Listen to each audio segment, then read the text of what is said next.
இந்த 5 ஆண்டு காலத்திலே தமிழக மக்கள் பட்ட துன்பங்கள் ஏராளம்.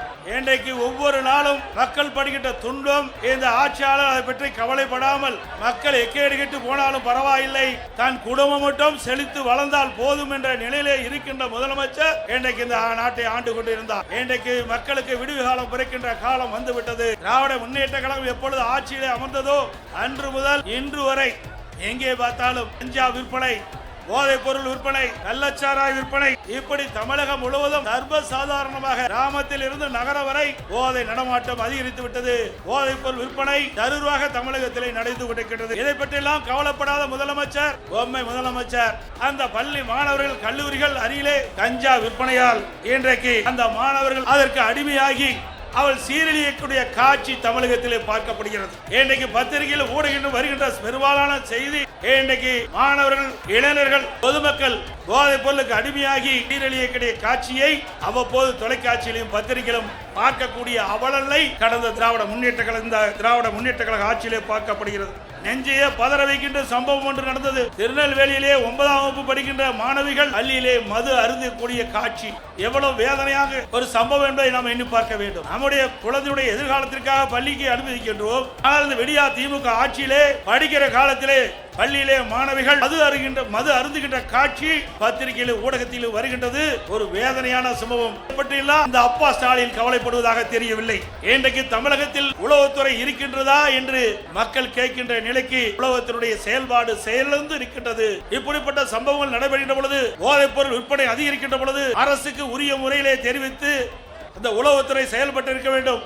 ஆனால் தமிழகத்தில் இருக்கின்ற உளவுத்துறை திரு கருணாநிதி குடும்பத்திற்கு, ஸ்டாலின் குடும்பத்திற்கு ஏவல் செய்கின்ற உளவுத்துறையாகத்தான் பார்க்கப்படுகிறது. இன்றைக்கு போதை ஆசாமிகள் அவர்களை பிடிக்க செல்கின்ற காவலர்களை கண்மூடித்தனமாக தாக்கின்றார்கள். காவலருக்கே இந்த ஆட்சியில் பாதுகாப்பு இல்லாத ஒரு சூழ்நிலை விடியா திமுக ஆட்சியில் தான் பார்க்கப்படுகிறது. சில இடத்திலே அந்த போதை ஆசாமிகளால் கைது செய்ய முற்படுகின்ற பொழுது கத்தி காட்டி காவலர்களை மிரட்டுகின்ற காட்சி நாம் பத்திரிகையிலும் ஊடகத்திலும் பார்க்கக்கூடிய அவலங்களை தமிழகத்தில் இன்றைக்கு நிலவிக் கொண்டிருக்கின்றது. இன்றைக்கு பயிரை காப்பது வேலி, மக்களை காப்பது காவல்துறை, அந்த மக்களுக்கே பாதுகாப்பு இல்லாத ஒரு சூழ்நிலை நிலவிக் கொண்டிருக்கின்றது.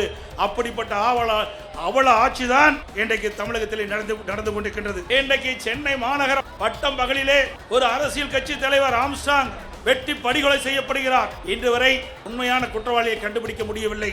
அதே போல திராவிட முன்னேற்ற கழகத்திலே கூட்டணியில் அங்க வைக்கின்ற காங்கிரஸ் கட்சியினுடைய திருநெல்வேலி காங்கிரஸ் கட்சியுடைய மாவட்ட தலைவர் திரு ஜெயக்குமார் அவர்கள் வெட்டி சாக்கப்படுகிறார். அவர் எரித்து கொலை செய்யப்படுகிறார். அந்த கொலை குற்றவாளிகளும் இதுவரை கண்டுபிடிக்க முடியவில்லை.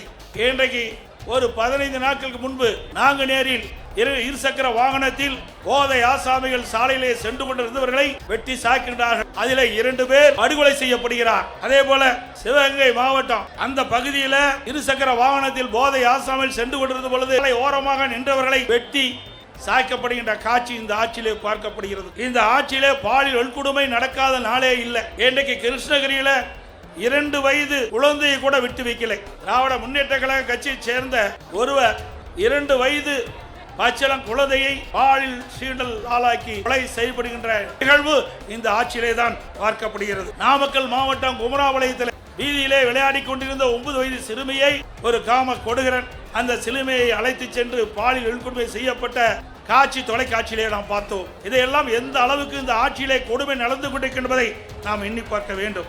இன்றைக்கு மதுராந்தகம் அருகிலே இருசக்கர வாகனத்திலே சென்று கொண்டிருந்த ஒரு பெண்மணியை சில பேர் கடத்தி சென்று பாலியல் வன்கொடுமை செய்கின்ற நிகழ்வு இந்த ஆட்சியிலே தான் பார்க்கப்படுகிறது.